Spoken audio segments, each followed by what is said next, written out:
Tokyo. It's a city world famous for being the motherland to nerds all across the globe. It's the best place on the planet to come and live out your most ridiculous otaku fantasies within the dreary confines of real life.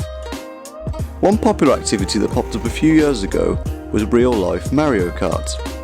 Road laws in Japan allow you to drive a go-kart on the road, amongst other vehicles without wearing a helmet. There's no restriction on your choice of attire either. This has led to companies like Akiba Kart in Akihabara setting up a go-kart and costume rental service, allowing you to hit the streets dressed like a 6-year-old at Halloween. This is certainly an incredible experience, one which I would recommend to anyone visiting Tokyo, but even the backdrop of the Tokyo streets are lacking a little bit of the charm and magic from the Mushroom Kingdom.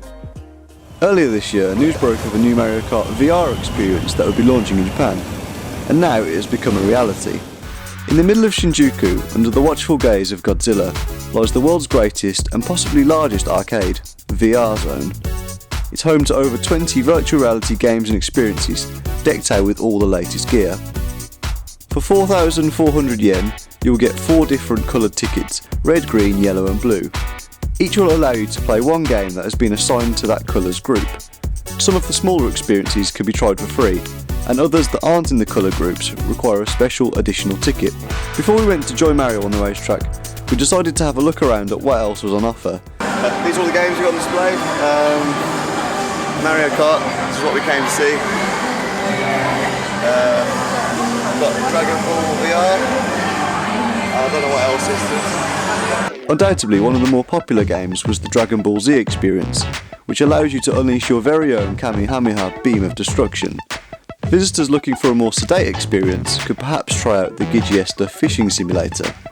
This will have you looking aptly ridiculous, waggling your rod around as you are mocked by the arcade's other patrons. If you need a break, there's a VR-themed cafe on the ground floor with a few unique twists, like interactive tables, rock climbing and a hybrid holographic beach with real sand. We've come to the virtual beach. Bask in the wave in the sand. Very nice.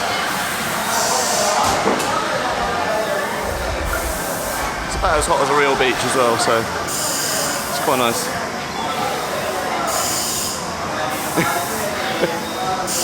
Beautiful. Now that we'd had a feel for our surroundings, it was time to make a beeline for the Mario Kart queue. It was surprisingly quiet the day we went and only had to wait around 15 minutes for our turn. There were 5 Mario Kart booths set up with 4 karts in each. The queue is also broken up into groups of 4 to make sure you're always playing with other people, so bear this in mind when planning visits in the future with groups of 5 or more. Got my face mask on. I'm ready for some hygienic game playing. Where's your mask? So cool. Where's yours? Me? Yeah. Safety first, kids. You've got to always have your mask on. There we go. Yeah, exactly.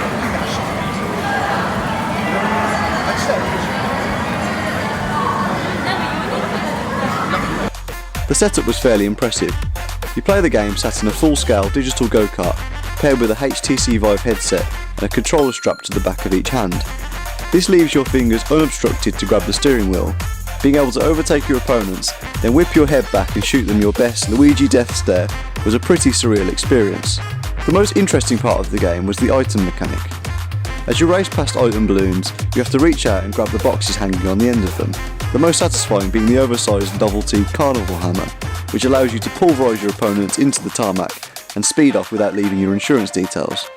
There are also the old faithfuls such as banana peels, bombs, green shells and red shells.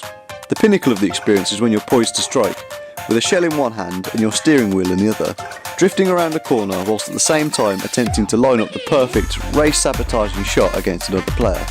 The whole thing probably lasted around 5 minutes, but it felt much quicker than that when I was racing. Yeah, we just finished Mario Kart and I lost, unfortunately, to you. A winner. Yeah, so better luck next time. I always win though, so I guess it's only fair on you. Next up was Evangelion, the most popular experience by far. The queue for this had us waiting nearly 40 minutes. It passed by a bit quicker than I expected though, and you're given your mission briefing to read through to pass the time.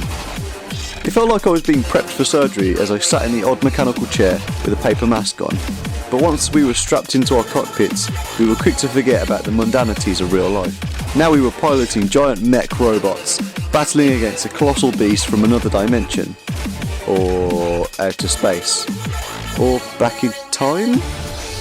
I don't remember, the story was pretty ridiculous, so you'll have to forgive me. So great was the threat, however, that Earth had run out of real pilots for these machines, so new recruits were being thrown straight into a battle situation on day one. It was a blatant disregard for health and safety in the workplace. Needless to say, that didn't play out very well, as our existence was erased in less time than it took to get ourselves into this situation in the first place, as we failed to bring the creature down. The high-octane action of Evangelion left us a little bit tense, so we decided our next game would be something a little more relaxed. Dinosaur Survival Run: Jungle of Despair. This game certainly felt a little more lively, coercing you into some mandatory physical movement. The premise? You're in the middle of a Jurassic Park style island when all hell has broken loose. The dinosaurs have gone AWOL, and you decide the best way to escape this hell is on a high-speed Segway. Obviously, this all conveniently occurs in the middle of the night as to heighten the tensions.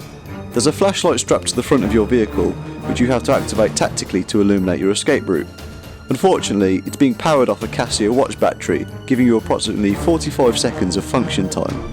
You also have to physically duck under low ceilings and hanging tree branches to avoid early onset decapitation. This leaves you half squatted, speeding through the jungle in complete darkness, inevitably to your death as you get caught on a narrow rope bridge and a pincer manoeuvre between two highly intelligent raptors. No longer than an hour after being vaporised by a skyscraper-sized space lord, I was now being torn to virtual shreds by a pack of unkind ancient lizards. All that ducking did limber us up quite nicely though, so we decided to spend our last ticket on the steep downhill ski simulator, Ski Rodeo. The controls for this game were quite accurate to what I imagine real skiing is like, requiring you to tilt and pivot your feet in a battle against the snow as you hurtle your way through a deadly mountain pass, littered with stubborn trees and razor-sharp rocks. You can also crouch to decrease wind resistance. This will increase your speed and greatly increase the amount of times your body is involuntarily fused with the mountain itself. You get 2 runs down the mountain lasting 2 minutes apiece, and if you're anywhere near as unfit as I am, you won't be begging for a third. The biggest takeaway from the day was all the elaborate ways that your life could possibly end, be it eaten alive by raptors, high velocity impact, or heat rayed into another state of matter by a space demon. If you're big into gaming or even just want to have a truly unique experience when you visit Tokyo, VR Zone can certainly meet that requirement. To save disappointment, you should book tickets online as it can sell out on busy days. At 4,400 yen, I would say the tickets are a little pricey for what is essentially less than 30 minutes of actual game time. However, in my opinion, the memories can justify the price.